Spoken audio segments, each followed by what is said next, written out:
Janusz, there's been so much speculation linking Kylian Mbappe with Real Madrid. A lot of people think it's when and not if he goes. But someone else that's attracted a lot of speculation is Erling Haaland. Real Madrid, just one of the teams that have been linked with a move for him. What about both of those players going to the Bernabeu? Is that a possibility?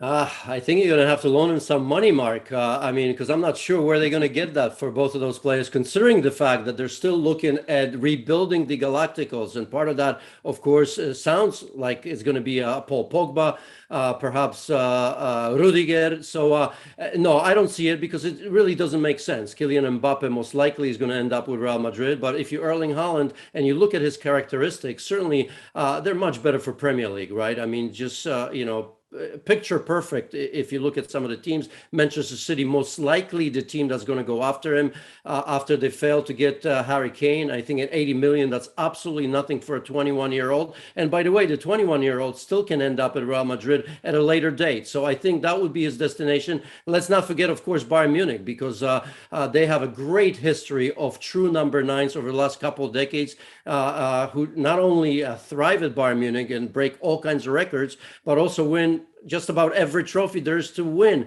every so often. So I don't see that happening. I think he's going to recognize the fact that at this stage, his destination should be to the biggest and best league in the world, and that is the Premier League. The likelihood is they'll get one, probably Kylian Mbappe, but regardless of whether they get one or two, what does it mean for the likes of Hazard and Benzema and Bale, who are already there? Are we starting to see the beginning of the end for some of those? Well, we've started to see the beginning of the end of Gareth Bale for a long time now. There's just a waiting game to get rid of him and get him off the books, right? So this is, there's no conversation about him.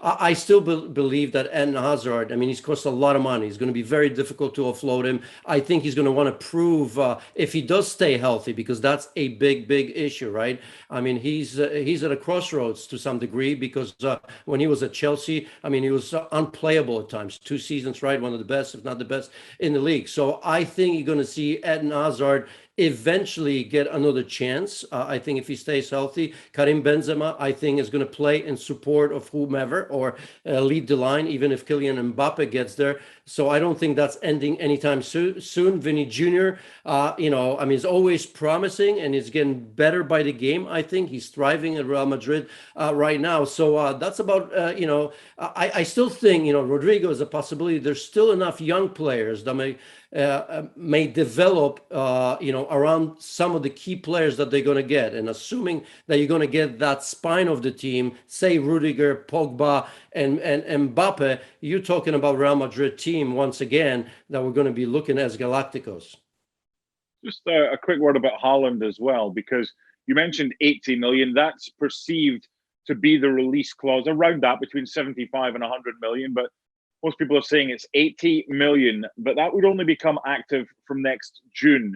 So you could try and buy him in January. And I just wondered if that might be something that one or two clubs, you mentioned Bayern and Manchester City, if it becomes a free-for-all in the summer, which it would become with an 80 million release clause, could you see someone paying a heck of a lot more, knowing that they might be able to get him for 80 million, but they'd be one of many? If someone came in with a hell of a lot of money in January, do you think that might be an option for Haaland, or do you think his and Dortmund's heart is set on selling him next June or next July? Yeah, I think they'll sell him. I don't know what the end price is going to be, but you're quite right. I mean, we're shipping him to Manchester City because, it just makes sense. But, I tell you what, I tell you which club I think should be going after him. And, regardless if they're going to get him or not, they have to be a game. And that's Liverpool Football Club. I think this is a club that's going to need a number 9. This is a storied club that's going to be fighting again for all the trophies. I think that, it's going to be about a project as well. I think if Liverpool, look, I mean, I'm starting this rumor, by the way, and we all understand the financial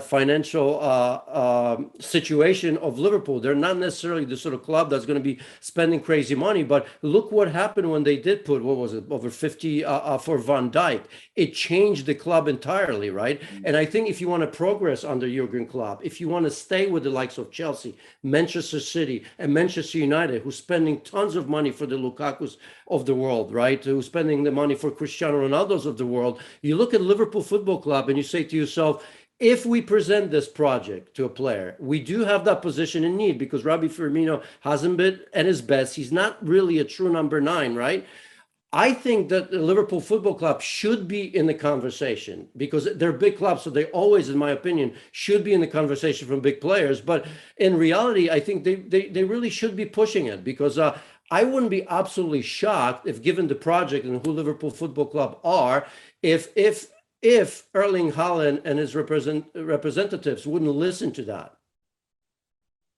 Finally, if I gave you unlimited finance, which is never going to happen, I'm Scottish, but if I gave you lots of money and money was no object, and you could have either Haaland or Kylian Mbappe, who do you take?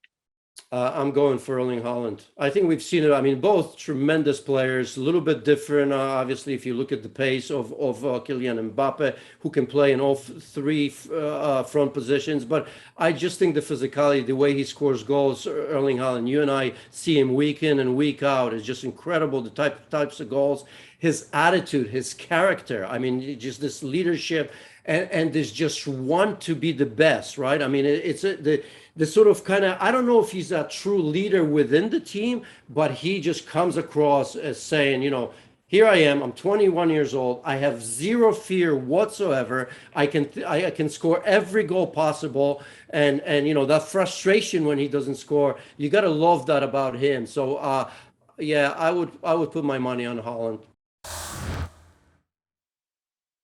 Thanks so much for watching ESPN on YouTube. And for more sports highlights and analysis, be sure to download the ESPN app. And for premium content and live streaming, subscribe to ESPN Plus.